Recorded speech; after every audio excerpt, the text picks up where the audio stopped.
Legal కేసులు అయ్యి అతను జరిగినాయి అంటే చాలా బాధ అనిపించింది. కళాకారుడిగా నాకైతే బాధ అనిపించింది. ఒక మానవతా దృక్పథంతో ఇక్కడ రావడం జరిగిందండి. పోలీసు వాళ్ళు వద్దంటున్నా కానీ ర్యాలీ చేశారని అంటున్నారు.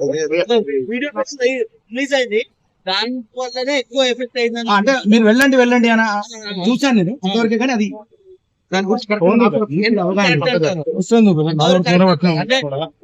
అంటే నేను వైపు చట్టాన్ని నేను గౌరవిస్తే మాట్లాడుతున్నాను. ప్రెస్ ను గౌరవిస్తూ చట్టాన్ని గౌరవిస్తూ మాత్రం నేను మాట్లాడుతున్నాను. జరిగిన సంఘటన మీకు తెలుసు.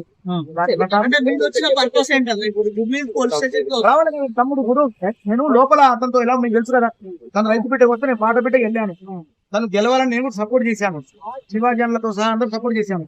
అలాగే బయట అతనికి ఇట్లా జరిగినప్పుడు ఎవరో మన తోడు ఉండాలి కదా, మన బాధ్యత.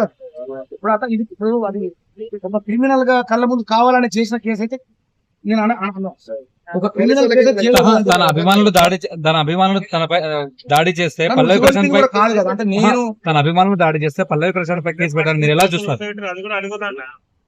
ఏదైనా బాధాకరమైన బాధాకరమైన విషయాలు కాదు. అద్దాలు పగిలినాయి, అది చాలా బాధాకరం. అది ఆడియన్స్ అంటే అభిమానం ఉండాలండి. అట్లా అద్దాలు పగలగొట్టడం అట్లాంటి పద్ధతులు ఎంతమంది చేసిన పని. అది 10 మంది ఉన్న కాడ ఒకరిద్దరు తేడా ఉంటది. అది ఆడియన్స్ సంబంధించిన విషయం. అన్న చిన్న పిల్లల్ని ఎవరెవరో పట్టుకొని వచ్చారన్న ఇప్పుడు కొంచెం